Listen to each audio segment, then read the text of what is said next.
So if you really believe what you believe, right?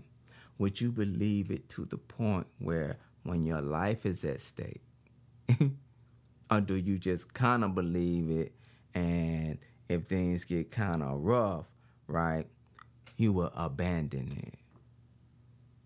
And so when we have these moments of disbelief today, right, we know we're destined for something great. We know that God have us on a mission.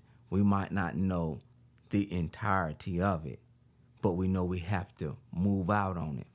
And if we don't move out on it, a lot of times that's a show of disbelief, right?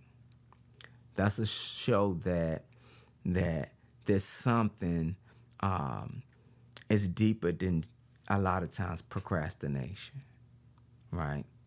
A lot of times it's unbelief, it's disbelief, right?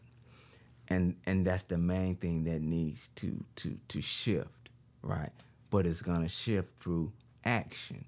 And this was what this story from this guy, Jesus of Nazareth, the everyday guy, was showing that you don't have to have $1 million,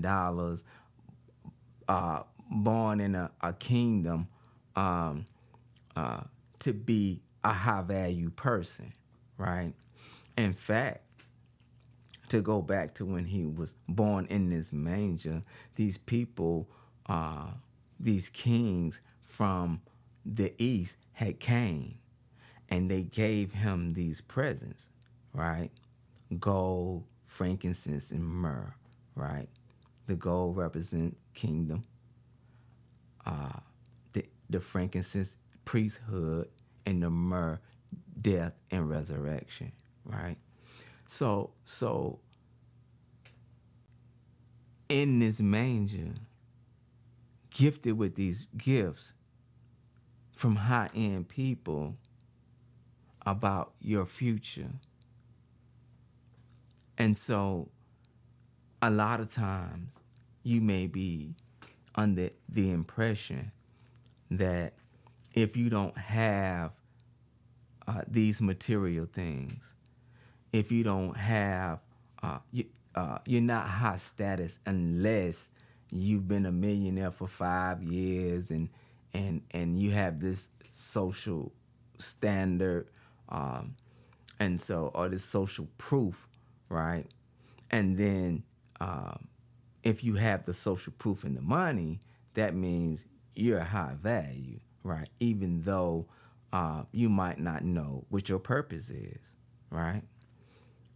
And so Jesus was displaying that you don't have to have a lot of money, and you don't have to have social proof, right? Because he definitely didn't have social proof, right? And he definitely wasn't a millionaire, right? But look at the high value, right?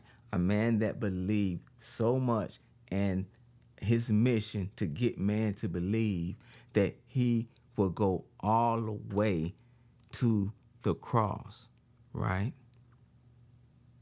He will go all the way from overturning the tables at the temple and the chief priest, in a discussion with the chief priest, that you're making my father's house a den of thieves, right? To the chief priest saying, we don't want Jesus to be released from prison. We want Barnabas, the known murderer. So now, Jesus, go to the cross for what you believe, right? And that's where he went, right?